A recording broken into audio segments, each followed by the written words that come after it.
अरे ए आरवी के मम्मी का हो का चिल्लात हवा? अरे खाली सवेरे सवेरे उठ के ई क्रीम पाउडर लगाईबू कि चल के गेहूं कटवाईबू? देखा हम गेहूं काटे ना जाए। गेहूं काटे ना जाइबू? हाँ हम गेहूं काटे ना जाए। अरे भाई काहे ना जाइबू? सुना काहे ना जाए? सुनावा। हम नहीं करे जाइब गेहूं के कटनिया, कही के तू लैला नहीं राजा झूलनिया, कही के तू लैला नहीं राजा झूलनिया, कही के तू लैला नहीं राजा झूलनिया, कही के तू लैला नहीं। नैहर के बेच खैला सब सोना चनिया, आज ले तू लैला नहीं राजा झूलनिया।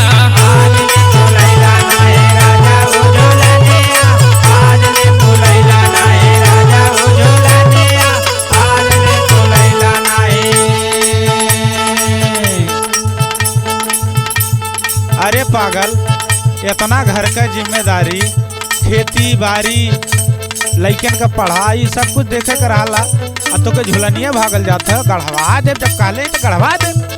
अरे धनों के कटाई में कहले रहा कि झुलनी दिवाई, उहू में ना दिया। आपकी चूक ना हो, चल कटवा दे बनवा दे झुलनी। सुना हम का कहत हई? का बोला? हम नहीं करब रजहुए कहू गो कमवा,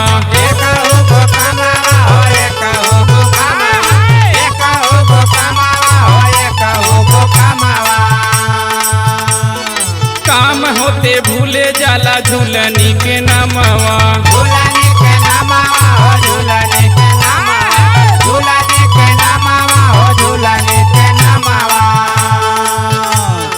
हम नहीं करब राजा कहू गो कमावा, काम होते भूले जाला झूलनी के नामवा।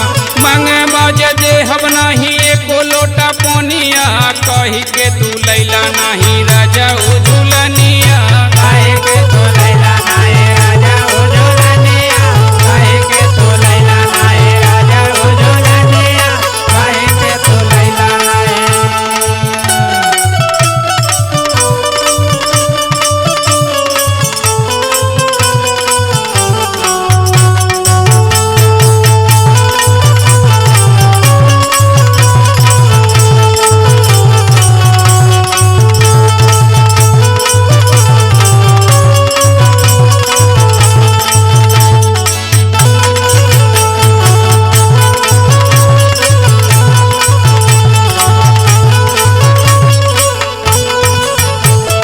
और सुना ये राजा, झूलनी के कही सैया लेला फुसलाई, लेला फुसलाई हो लेला फुसलाई, लेला फुसलाई हो लेला फुसलाई।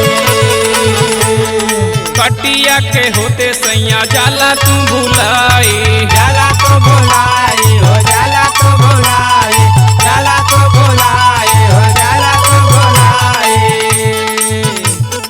झूलनी के कही सैया लेला फुसलाई, कटिया के होत सैया जाला तू भुलाई। आज से तू अलगा सुतलाई के पलंगिया, कही के तू लैला नहीं राजा झूलनिया, कही के तू लैला नहीं राजा झूलनिया, कही के तू लैला नहीं राजा झूलनिया, कही के तू लैला नहीं।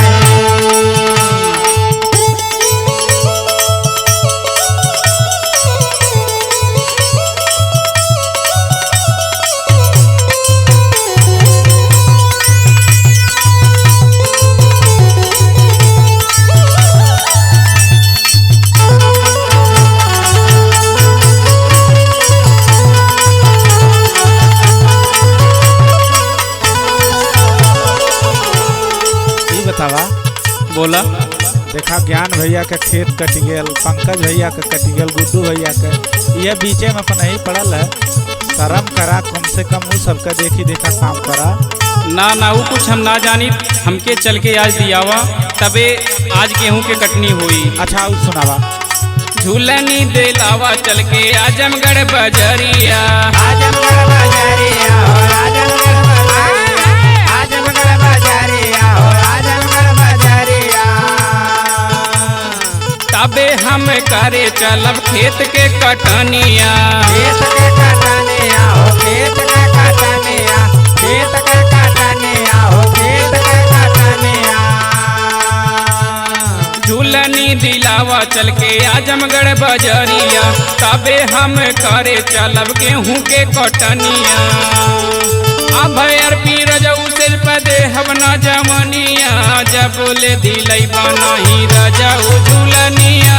जब ले दिलई बनाहे रजऊ झूलनिया, जब ले दिलई बनाहे रजऊ झूलनिया, जब ले दिलई बनाहे रजऊ झूलनिया, जब ले दिलई बा। अच्छा चला कटावा गेहूं दिया देव झुलनी।